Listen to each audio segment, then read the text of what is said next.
thing that is the Chiefs and other sports. Whenever we're doing the off season, we also try to cover all sports. We do our best. Let's put it that way.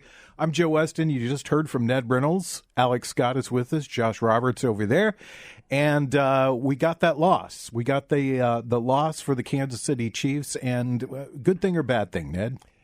Oh, I think it's a wash. A loss is never a good thing until it comes to the point where you need to take the pressure off, and I'm not sure the Chiefs were there yet. Hey, they were beaten by a better team last Sunday. I thought Buffalo played an outstanding game.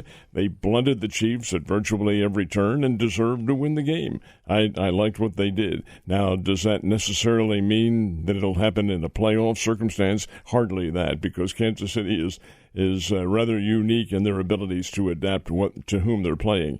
But nonetheless, it was a good game for Buffalo, not a good one for Kansas City, but it won't last because Kansas City is a fine ball club. It was a big win for Buffalo, too, considering that most of the games they play with Kansas City are a one-score game. This one beyond one score. So, I mean, I guess you could even almost say that it was a dominant effort for the Buffalo Bills. I thought the quarterback played very well. He ran the ball. He's a big kid, number one. When he ran into, was it Nick Bolton, I think it was, he went up the middle, and Bolton came up to tackle him, and Bolton ended up on his rear end. He just got nailed right in the middle, and it's touchdown Buffalo. They're good. It's a good ball club. Did you watch any of the game? Did you take it in, Alec? What were your thoughts? So I got to watch a fair bit of it, and ultimately, I agree. I think the better team won last Sunday. And, it's like Ned said, a loss is never a good thing. You would have preferred a loss come against a team that's maybe not right up at the top of the AFC with you, because now you kind of they cut into your cushion that you had for that number one seed, because right now Buffalo's only one win behind Kansas City and now has the win against Kansas City. So if Kansas City is to slip again and Buffalo doesn't, you might lose that home field advantage in the playoffs. But Buffalo beating KC in the regular season, we've seen it before. It's happened before. We know Buffalo's a very capable team, and they just played to their strengths. Josh Allen probably had a better day than Patrick Mahomes, and I think you can see, though, these guys are aware of the buzz around their matchups, because I think during the game, both of them made plays where you're like, oh, they want it too bad. They were forcing. They can tell they are aware that all eyes are on this game, and they have to be near perfect, and it leads to slip-ups for both sides. But, the first time the defense has allowed 30 points, and gosh, I don't remember how many weeks offhand, but it's been a very long time since the defense has allowed that many points. And you're going to get God eventually in the NFL. It just happens. But it's, they didn't play their best game. They didn't play their worst game. They can come out of that knowing that this Buffalo team's a team they probably want another shot at, because it'd be another really close one. Josh, your thoughts on the game? Well, I agree with what they both said. I think the Buffalo Bills are a really solid football team, and every year we say that because they are. They're right there every year. The Chiefs tend to have their number in the playoffs, which is nice, because I think they're – did they say that Buffalo's 0-4 against the Chiefs in the play, or is it Josh Allen that's 0-4 against the Chiefs in the playoffs? So, I think this was the right time for them to lose a game, and I would rather they lose to a team that's solid like the Bills than to lose to somebody like Carolina. So I think it's never good. A loss is never a good thing, but it does take that pressure off of them, that one thing of being undefeated, so they can focus more on getting the offense straight and keeping the defense healthy and doing their thing. I could disagree with you guys. As a coach, I always liked – you don't like losing – but you have something to work on now. It is hard to motivate a team that is undefeated. That's true. Into being better when they have not lost. I mean, we've sat here every week and we've been critical of the Chiefs and what's wrong. Where can they improve? What's going on with them? And each time that we have that discussion, what it always comes down to is they're undefeated. They're the best team in the NFL. So how do you motivate the guys in the rooms? I know Ned's going to say they're professional athletes, but how do you motivate the guys in the room and say, well, you need to be better? And I think a loss is a great way to do that. So there's a lot that we need to work on here to be a better team, to beat Buffalo.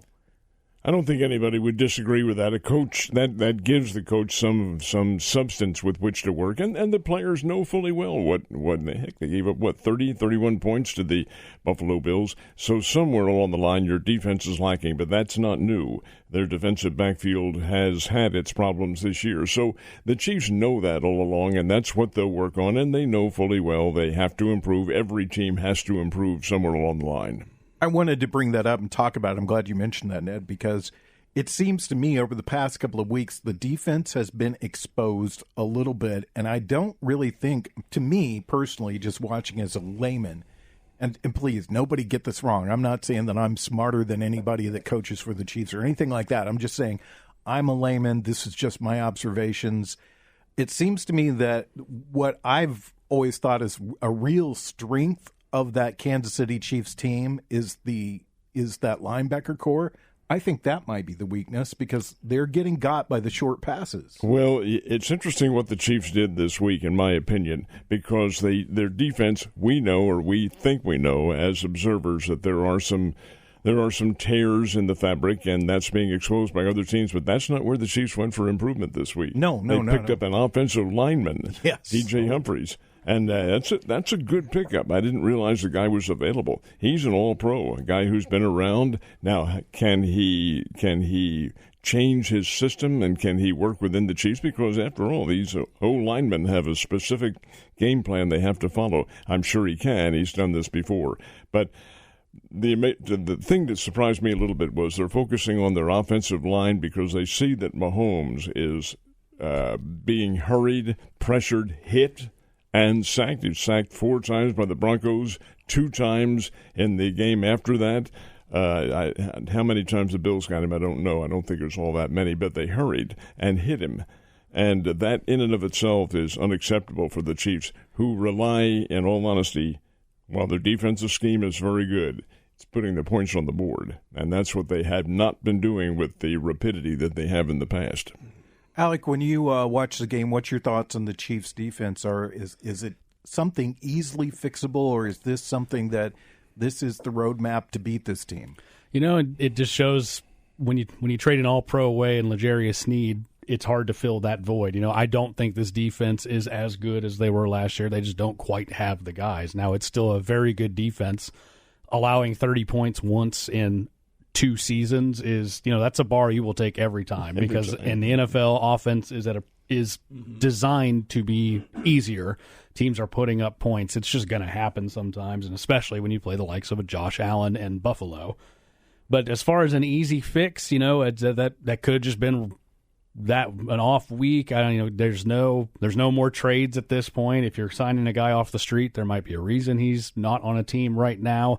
So I don't think it's anything personnel-wise. I think they just need to buckle down and, you know, look at what Buffalo did to them last week and try and adjust better, whether it's, you know, a little less of the exotic blitzes, a little more, keep the safeties back so that you don't let on any big plays, or just getting pressure, you know. And sometimes a guy's just going to play a really good game and you just have to tip your cap to him. And that's another part of what happened. You know, I would expect it's going to look very different today, and in part because I think the defense is going to be motivated, in part because they're back at home, and in part because this quality of opponent is quite a bit lower than what they did last week.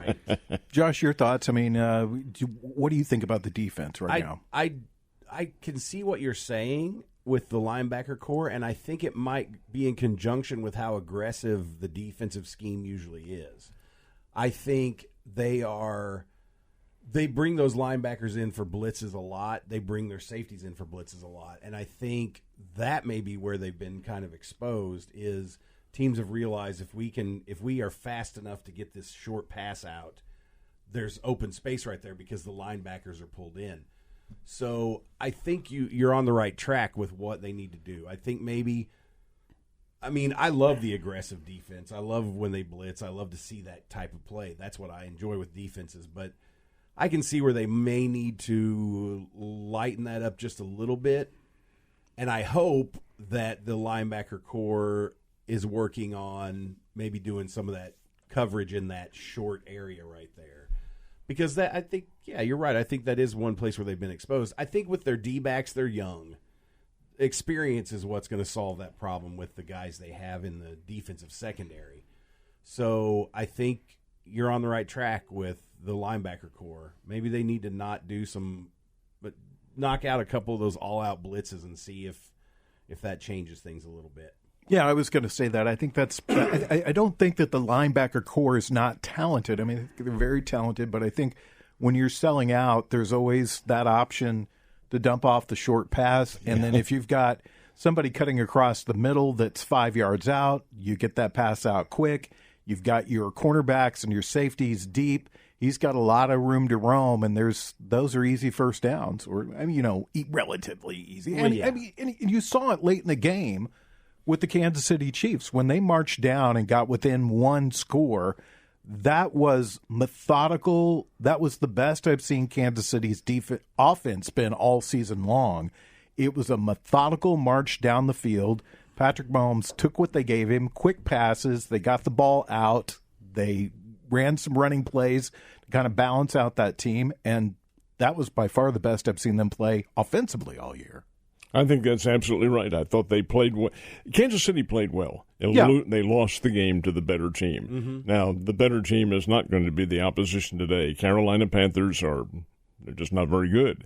Their quarterback will probably be Andy Dalton, who, when you take a look at the numbers, could and should break 1,000 yards for this season. He's 11 yards shy. If he doesn't break 1,000 yards or something, then the Chiefs' defense is really playing well. No kidding. But the fact is, Carolina's not very good at all. What, 3-7, I think it is. Yeah, just not a good team. But I actually think they're back to Bryce Young at quarterback, and I think they're going to stay. So he was the number 1 overall pick last year out of where, Josh?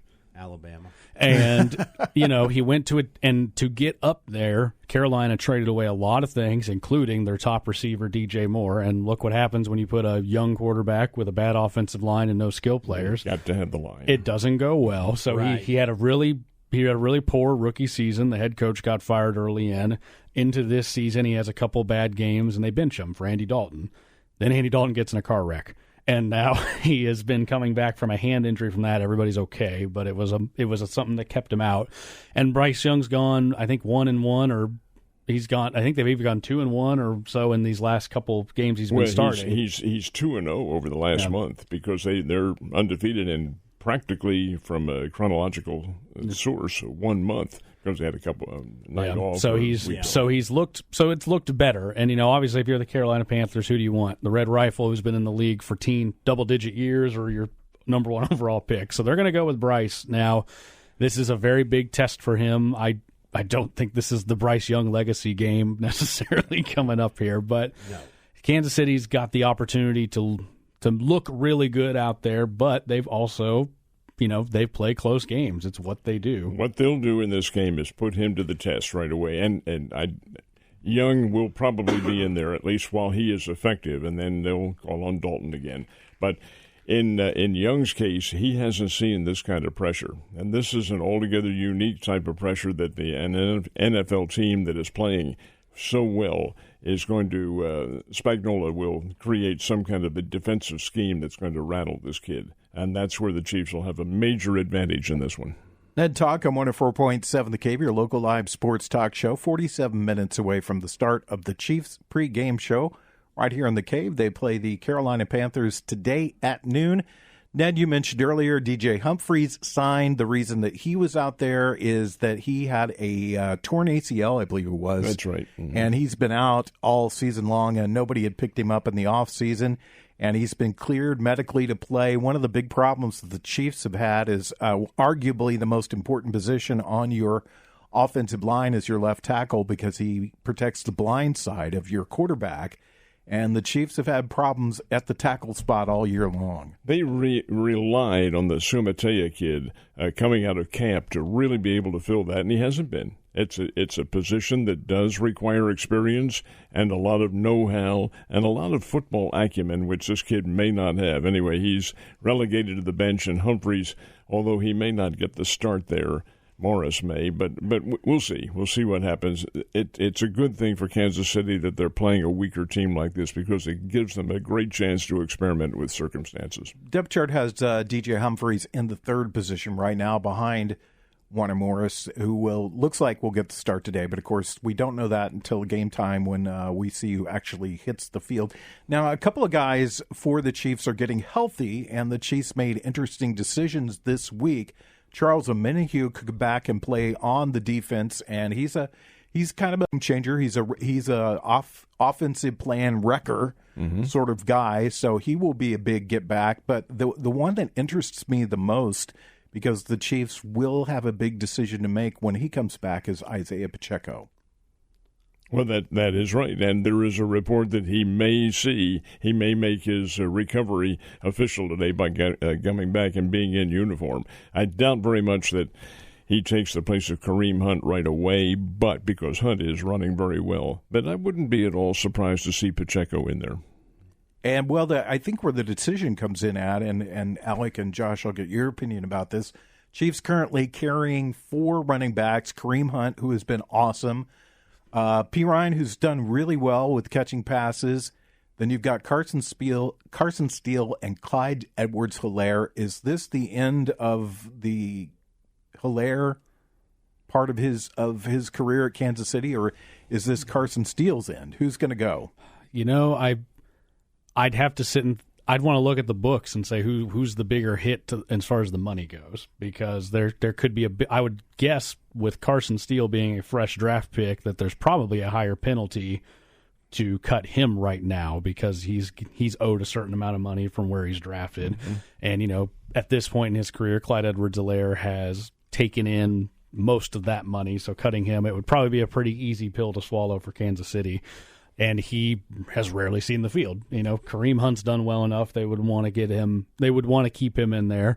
Pacheco, obviously, when he's healthy, he's the guy. They're going to want him back there. And I would expect at least one more week for him. You know, when you're the benefit of being 9-1, you're in absolutely no rush with anybody who's in any kind of physical discomfort. So let him, especially when you're playing Carolina this week. So let him take another week. But I would guess if there's going to be only 4 running backs on the roster, they would go ahead and say goodbye to Clyde Edwards-Helaire, or, you know, maybe they would try and bring him back to the practice squad right after, cut him, see if he clears waivers. If he does, put him back on the practice squad. Which he probably would. Yeah, at this point in the season, I would think so. So that is the most likely outcome, I think, if they are going to cut a running back. What do you think, Josh? I agree with that. I think Helaire is the one that's going to get dropped. I mean, I don't know. There's a Steele is becoming more of a fan favorite, even though he has fumbled several times, and people don't like that. But I think he's that one player that people get excited to see when he gets the few reps that he gets, because he runs hard and tries to bowl over people, and we all like to see that. But I think Hilaire's time is probably done with the Chiefs, because he's not better than any of those other 3. He's not better than P. Ryan. He's not better than Pacheco, and he's not better than Hunt. So even if they kept him, he's not going to get any playing time. Well, the fact is, I think that Alec brought up the key factor, and that's how much money he's making. Yeah. You get rid of that on your salary cap. Now, there is dead cap space, which he probably does qualify for, and that counts against you. But in the long run, when you create that kind of a circumstance in your whole payment routine, that's going to help you. Oh, yeah. Ned, interesting 1-2 punch the Chiefs could have here with Kareem Hunt and Pacheco coming back. I mean, they're different runners. Kareem Hunt, though, has shown that he's pretty tough. He's surprised me, because I always thought of him as being more of a finesse runner, but he's not afraid of contact, and he really gets in there and completely impressed with him. I don't think the Chiefs can move him out of the number 1 spot, even though Pacheco's coming back. But that offensive attack has got to get better with those 2 guys back there. Yeah, you would certainly think so, because it is a wonderful 1-2 punch. And don't sell Pacheco short now. He created much of that opportunity for Kansas City over the course of the couple of years he's been in there, and he still will run hard. Now, how much he's recovered from the injury. There's the key, and how much he's willing to accept when he gets hit on that injured leg. Well, again, you don't know that until it actually happens. You do know about Hunt, though. He has taken his punishment, taken his physical skills, and made them what they are, and he contributes quite a bit. Certainly not going to sell Isaiah Pacheco short. I just, interesting to see how the Chiefs will play this. I'm wondering if maybe there won't be times when they have a 2 running back set, which is pretty rare for them. Right. But it might be interesting to see both those guys back there, and teams wondering who the ball's going to go to because they're such different runners. When we come back, we'll talk about today's game and some of the news that's going around the NFL. It's Ned Talk on 104.7 The Cave. You're listening to Ned Talk on 104.7 The Cave, a proud member of the Chiefs Radio Network.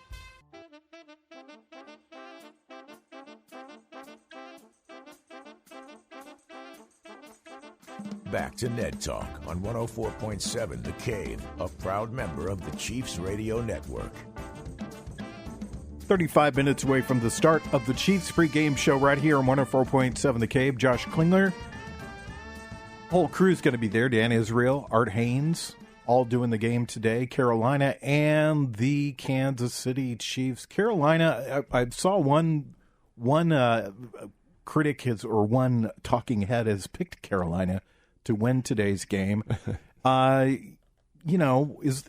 this what you would call a trap game, Ned? No, because I think Carolina is significantly weaker than Kansas City. It's the ones who kind of creep up on you, like, well, the Buffalo Bills wasn't a trap game. That was a better team. But there are others in there. The Raiders, when they play the Raiders on Black Friday, yes, I would consider that to be a trap game, but not this one today. I just can't see the Panthers even mounting any kind of, and again, I'm going to backtrack on what I say. They are professional athletes, and anything can happen, but not with this team. They're just not all that good.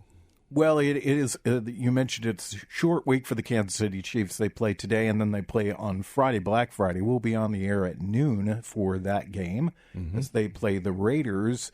Alec, I mean, what do you think? Is there a possibility that the Chiefs, throw a turd in the punch bowl on this one? There is a non-zero chance. They are playing in Carolina, so. Yeah. Well, I'll start by saying, me, a Steelers fan, I've watched my Steelers lose to the 2-win Cleveland Browns on Thursday night. So anything is possible, but now I am a bit of a pessimist, and Steelers, all 3 losses this year are to losing teams. That's kind of their thing. It's what they do. As soon as they beat Baltimore the week prior, I texted a friend of mine. I was like, they're going to lose to Cleveland on Thursday. That's just how they do. And here we are. So that's to say today, this is professional sports. These are all professional athletes. Anything is possible. I love it. But boy, Carolina they're in the cellar in terms of like what if you could pick anywhere to go right now, if you could pick a roster to start building with, they're near the bottom of the list. There's not a lot of good going on with Carolina. They traded some pieces at the deadline. They traded some pieces to move up to get Bryce Young, and it hasn't panned out. So they're missing draft picks. They're missing talent. It's ugly. It's an ugly spot. Their stadium's not filling out very well. I wouldn't be shocked if there's more Kansas City fans than Carolina fans today. At least their stadium's not falling apart. That you know of. Like Dallas' stadium. So I think, but all that being said, to get all that out of the way, Kansas City consistently has played. We haven't seen since the Chicago game last year, like a true blowout for Kansas City. So I will, right. if you ask me if I'd be surprised if this is a 1-score game going into the fourth quarter, I'd say no. That might be what happens. Josh, what surprises me most about this game is I didn't realize Carolina still had a team. Because I've not heard anybody say anything about them all year long. Right. So you're our Alabama expert. What can Bryce Young bring to the table today for the Panthers? Well, at Alabama, Bryce Young was a fairly mobile quarterback, and they had a pretty good passing game there with the receivers that Alabama had. So he can – I think the biggest problem – with a lot of the teams that are bad, and Carolina included, is the offensive line is Swiss cheese for this guy. So He's getting knocked around. He's running for his life. He is a mobile guy, so he can probably make some plays with his feet. But I think he is going to be hampered all game by the fact that his offensive line is not going to be able to stop the pressure that the Chiefs are going to put on him. So, from that perspective, I think he's going to be running for his life all day. And there's also, who's he throwing to? Who does he have? His top skill player is probably Adam Thielen, who's older than me, and that's. There's a lot of people older than you. Okay, not in the NFL anymore. I have reached that sad page turn where all of a sudden it's like, here's this ancient 31-year-old. I'm like, oh man, poor man. Alec. I know it's only going to get worse, but all that's to say, he might be the only top receiver in the league older than me at this point for all these teams. So it's even when the line holds up, can these guys get open? And and a lot of times it's not very well. Who's the running back? Chuba Hubbard. Chuba Hubbard, who's having a really good year, actually. And he's an Oklahoma State guy and had a great career down in Stillwater. He's one of their bevy of running backs who have been produced down there. But Hubbard can play. Yeah, and he's good. the team's leading rusher. He's shy of 1,000 yards on the year, but that's because of the line. He can still play and give the Chiefs a tough time. Sure. But by the same token, though, as Alec pointed out, it's a talent level that is quite marked. One thing I wanted to say, when you were asking earlier, Joe, if you thought this was a trap game, I feel like this is a rebound game.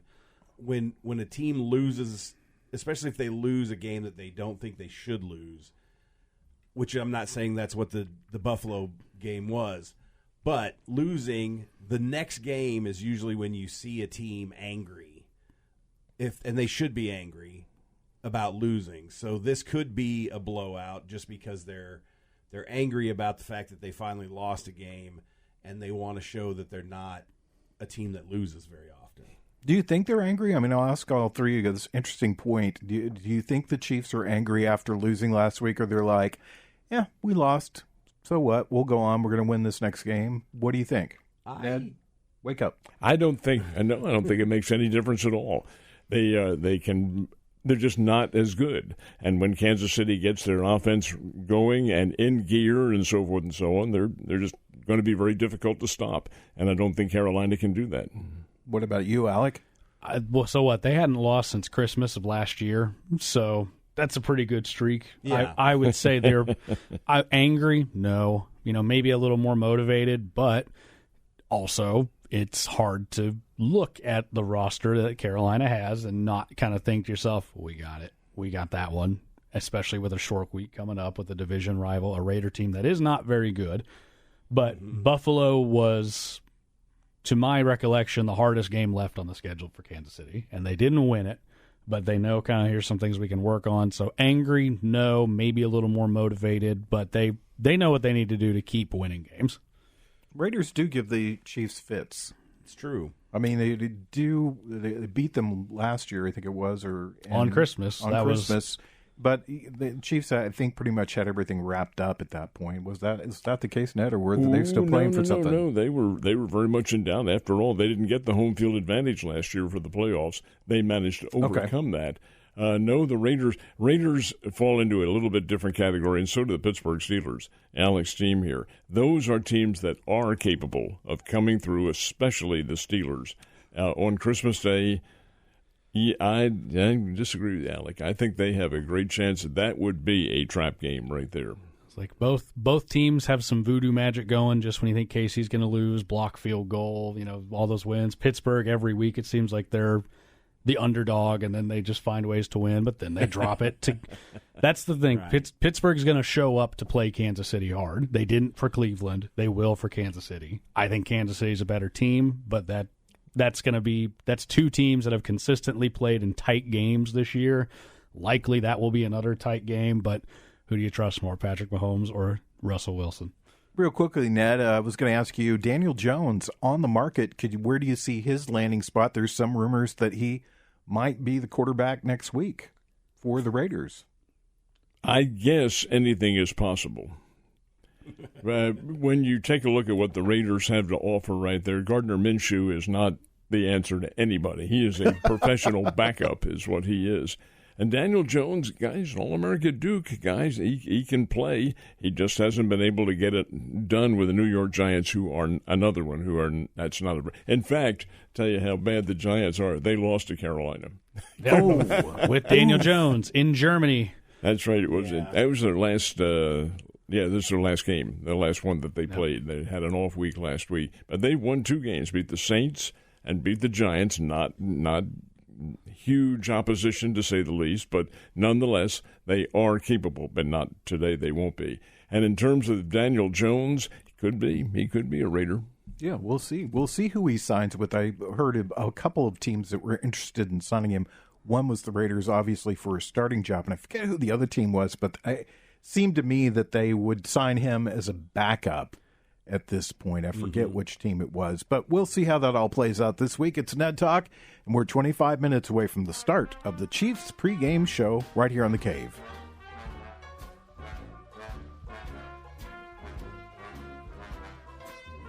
You're listening to Ned Talk on 104.7 The Cave, a proud member of the Chiefs Radio Network.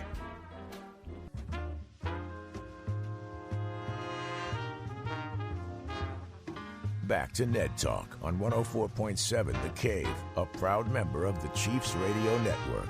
The professional broadcasters take over in a little bit. We're the non-professionals that you have right now. Well, except for Ned. Ned, you're still a professional broadcaster. Do you still call yourself that? I'm not sure what I call myself. You won't let us say what we call you around here. We call you a legend, but you don't like it, so we won't say it. Thank you. Like Don't. So he's a humble man. He is a humble man. No, I'm not humble. I'm realistic. There's nothing legendary about me. So, interesting day in college football. First of all, I don't want to hear a tough day for you, Josh, because you were predicting Indiana going undefeated, beating Ohio State, and the Buckeyes took them down. Oh, they got whooped, yeah. I mean, Indiana's having an amazing season. It's a historic season for that university. But they, as Ned and I were talking, they met a real football team yesterday, and Ohio State's not going to give anybody an easy game. So it was a reality check for Indiana. I expected them to play better than they played. They made a lot of mistakes, and Ohio State is good enough to always take advantage of that. And keep in mind that Indiana had the lead early, came right down and scored in their first series, stopped Ohio State to begin with, went down and scored. I thought, boy, we're in for a big surprise here, but then realism took over. Ohio State is just a very good football team, and yet they are probably not the best. I think Oregon is. Yeah. And your Alabama Crimson Tide got rolled yesterday. Roll Tide got rolled, and their wallet was taken. I can honestly tell you in all the years that I've been an Alabama fan, which is 1984 is when I hung my Alabama hat for the first time, they've never done well against Oklahoma.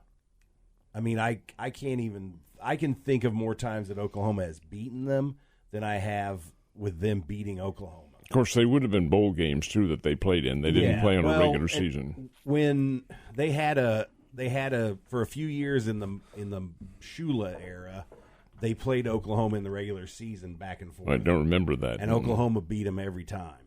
Well, they were OU teams that were built to. This OU team right now is not all that good, but by the same token, they're not as bad as people think they are because they're not at the Sooners level that everybody equates them with. They have a lot of talent on that ball club. Well, yeah, Oklahoma is not great this year. They're not a top 10 team, but I don't think Alabama is either, and I think they showed that yesterday. I wouldn't be surprised to see Alabama end up 13th, which gives them a little niche to get back into the playoffs again when they play Auburn in the Iron Bowl game, which will be next Saturday. But if they lose that one, they're out of it. And as far as Indiana's concerned, their final game is Purdue, the old Oak and Bucket game, and Indiana's a significantly better team than Purdue is. So they'll finish with one loss. They'll stay in the playoffs. Oh, yeah. I think Indiana will make it into the playoffs, which is awesome for them. I don't think Alabama will make it. Well, let's talk about that because you argue all the time that sports is fixed, especially football. The NFL. For sure. And I'm a big believer that these rankings they know at the beginning of the year who the teams are going to be at the end of the year. And Ohio State's going to be one of those teams. They're going to do their damnedest to get Notre Dame in there. They're going to do their best to get Alabama in there. Alabama 7th last week in the polls. They lost to Oklahoma. Did they fall 5 or 6 notches? And considering the fact that a team, Ole Miss, lost 2, and they were number 9. So, do you guys think they tumble out of the top 12? Yes. What do you think, Alec? Does. I think they do. I also, going back a little, I wouldn't be shocked if Indiana does too. Their strength of schedule is porous, other than Ohio State. They were number 5. They were number 5, but it wasn't close. I would not be shocked if, in a smaller program, I wouldn't be shocked if Indiana falls to 13. Because that wasn't a pretty game, and when you look at their out-of-conference Big Ten schedule, it's not good. When you look at their in-conference Big Ten schedule, they beat Michigan, who's down this year, and then their other Big Ten wins are against bottom 4 or 5 in the Big Ten. Nobody will argue that, Alec, except for one factor, and that is this committee is put together. They want a Cinderella team in there, and Indiana's still a Cinderella despite their loss yesterday. And I think they stay. And I wouldn't be shocked or even maybe necessarily even opposed to them staying. I would see this committee swaying more towards a 3-loss Alabama to a 1-loss Indiana. I feel like Ole Miss is out, Alabama is out, Indiana will still be in the top 4. How about the Golden Buffs, Colorado? No, but come on, they're out. They were 24th or whatever. They weren't even 16. No, 16. Oh, 16. But they took their 3rd loss, and there's going to be a line of losses. To Kansas. Kansas is a basketball school. There's going to be fun to find the line of how many losses the committee's going to be okay with a team taking before they get in there. Well, and here's the other thing to think about. Okay, so Indiana losing means they're not going to play in the Big Ten championship. It's going to be Oregon and Ohio State. Correct. So they're not going to have another game that's another potential loss there. They're going to destroy Purdue, let's hope. And so they're going to end up 11-1. Alabama's not going to play in the SEC championship game. That'll be Georgia and somebody. Georgia and I don't know what side Texas is on because they would beat Texas. Well, it's not sides one. Now. It's 1 and 2. They change it to where it's just 1. Well, and Texas 2. is at the top of the SEC now because So their only go. loss is Georgia. So It'll it's be going to be Texas and Georgia probably for the SEC championship. So Alabama's not going to get that extra boost. Alabama has 1 game left, and it's Auburn. And Auburn just beat suddenly A&M. decided to play good football at the end of the season. 4 overtimes. And they got them. Got Texas A&M. So you know that committee wants to put in as many SEC schools as they can because 1 for the marketing and 2, honestly, because they probably are better. But is a 3-loss Ole Miss is probably still better than what Colorado would have been rolling out even with 2 losses. But you can't. That's subjective. They haven't played each other. You need to look at the records and the strength of schedule. And right now, the SEC teams are all beating each other up so bad. Knew it would happen. They're going to have a really hard time picking which one of them, other than right now Georgia and Texas, because they only have 1 and 2 and 1 losses respectively. After those 2, it's a complete crapshoot to me. Kind of interesting if the polls follow suit with what they did last week when BYU dropped to Kansas. They dropped 8 points in the standings. They dropped all the way from 6 to 14. Yep. And if the Buffs, if it's the same thing, they'll drop all the way to 24th, which puts them way out of the picture. Not able to, they won't be in the picture at all. Notre Dame took down Army pretty easily, so that's an undefeated team that's gone. The only undefeated team really in the top 24 is now Oregon. There's still hold that 0 next to their name. So, and what happens with Notre Dame? Their final game is coming up next Saturday, final regular season game, and it's Southern Cal in the Coliseum. Southern Cal is always tough on Notre Dame out there. What happens if the Irish lose? Do they stay in? And the Irish are a benefit right now. They lost to Northern Illinois. That is a loss for a lot of these teams. Their resume could not hold, but it's not that they lost to them. It's win. It's the fact that it happened over 2 months ago, and now everyone's willing to be like, that was then. This is now. And that's why Alabama was going to be able to survive a Vanderbilt loss pending what happened yesterday. And that's always going to be a problem with these rankings. Is it's a little less of the who, it's more of the win. Well, and I like this because there's less pressure to be undefeated. I don't like when my favorite team loses, obviously, but I like the mix-up that this is creating this year. But it's going to be like, it doesn't matter. It wouldn't matter if 118 teams went to the playoffs. People are going to complain about the ranking. They're going to complain about who's where and who deserves to be where. And you know where the pressure lies, Josh? On the committees that put this together, because there's going to be the hue and the cry. Let's have 16 teams in or 18 teams in. Where do you stop? I think 12 is a great place to stop right now. I do too. I think that's probably the best place for them to be. But I think they've left the door open to go to 16. Yeah. I think that's the obvious more money. next. Yeah, more money, obvious next progression. But, we talk about the SEC a lot, but last week's poll, 4 of the top 5 teams were out of the Big Ten. Only one SEC team, and that was Texas that was there. Going back to Notre Dame real quick, I'll put this really quickly out there, and I'd say there's a chance that this week, I wouldn't be surprised if Notre Dame leapfrogs, because Indiana lost and Penn State won a close game. Right. If Notre Dame doesn't land in the top 4 at the end of this week. I don't think so. I think their schedule is such that it's a good schedule for them, but I don't think that really would put them in the top 4 to really cement a situation in there, especially if they lose to USC. All right. Well, if they come out with the polls before we get off the air, we'll pass that along to you. On the way, it is our picks for today's game. It's Ned Talk on 104.7 The Cave. You're listening to Ned Talk on 104.7 The Cave, a proud member of the Chiefs Radio Network. Back to Ned Talk on 104.7 The Cave, a proud member of the Chiefs Radio Network. Just a few minutes away from the start of the Chiefs pregame show, Dan Israel, Mitch Holtis, Josh Klingler, Danon Hughes, and the whole crew, Art Haynes, everybody. They'll be talking about the game from Carolina today. And now it is time for the most riveting portion of our program. Dun, dun, dun. When we make our picks, when you used to be referred to as Nitwit Ned. I'm not used to be, it still is. And you had a computer pick against you, but those were back in the days. Who was really the computer? There was a literal computer. Really? Uh-huh. Now with the big tape reels on it and everything? It wasn't quite that big. It was an electronic printers. device that one of our engineers put together, so we named it Clyde the Computer. But the personification of the computer was the guy I did the bit against, and that's Nick Russo, and he was really, really good. Really good. Legendary Nick Russo. He and I would pick the games, and then one day my general manager, what is this picking of games? Is there betting involved? Oh, betting involved? Like, that's what the whole we better stop it. No, but this is never going to catch on. No, it won't be a big thing. Nobody's going to. We just do it for fun. Yeah. All right.